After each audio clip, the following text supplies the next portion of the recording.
Ooh, this is a good one. What advice do you have for me for Canada Reads?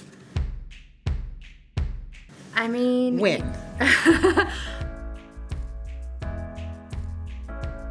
Hi, I'm Amanda Brugel, and I am defending the book We Have Always Been Here by Samra Habib. Samra is here with me right now, and I have some burning questions for her.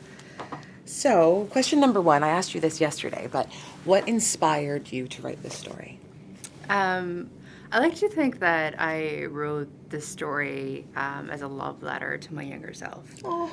And, for years I worked on this photo project called Just Me and Allah, where I traveled around the world photographing queer Muslims around the world because I was sort of looking for other people who sort of experienced Islam the same way I did. Mm-hmm. And a lot of the people were really young, and something that I was noticing a lot was, they crave sort of a role model.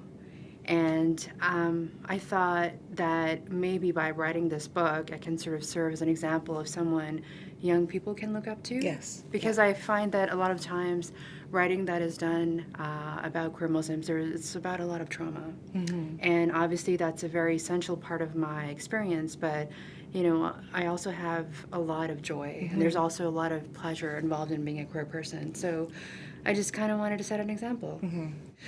What was your biggest challenge of writing about yourself? I'm not always comfortable writing about myself, that's why I worked on the photo project. I write a lot about other people. Mm-hmm. And for this, I just sort of had to be really vulnerable. So I think for me, the challenging part was sort of doing the work to get to a place where I felt safe being vulnerable. Mm-hmm. And, for that to happen, a lot of things had to be just right. I had to sort of unpack a lot that I had sort of hidden away in order to survive. So, I feel like this is sort of like a thing that happens with a lot of people who experience trauma. In order to sort of survive and move forward, you just sort of, you just need to like march ahead, and you don't necessarily deal with the traumatic experiences that you've had.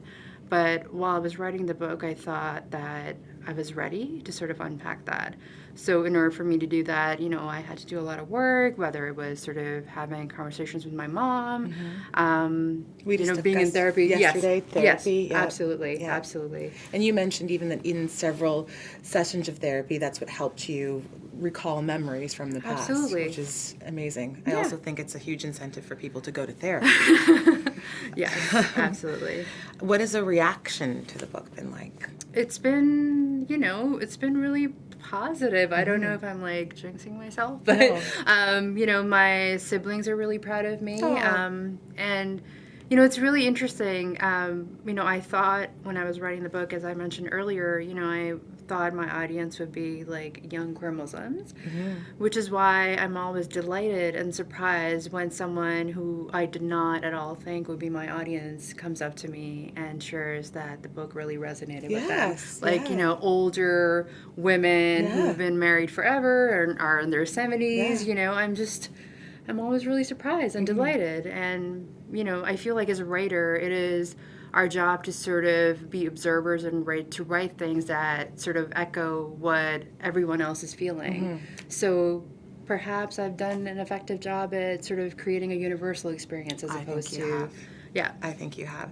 Just even with just being a woman alone and reading it, it's informative, but I had no idea what it was like to grow up Muslim, and just the role that women have. Like the first few chapters were staggering to me. The idea that your mother had her name legally changed by your father and wasn't informed until the change became effective. And it's just, I think that there are so many women, regardless of whether or not they've had their husbands legally change their name, they've felt that they did not have power, that were sort of accessories or appendages to the family unit. And that, to me, I think will resonate with a massive audience of female readers. You're welcome. Thank you. Well, Samra, thank you very much for the chat. It gave me a tremendous amount of insight. And I'm glad I got the pointers because I'm going to need everything that I can get. And I love the idea that I'm going to share with the audience to take away that there's still a beautiful amount of hope and joy and happiness in every experience. Thank you so much. You're welcome. So thank you. Alrighty, I am Amanda Brugel, and please join us for the debates of Canada Reads. They will be on CBC from March 16th to 19th. Can't wait to see you there.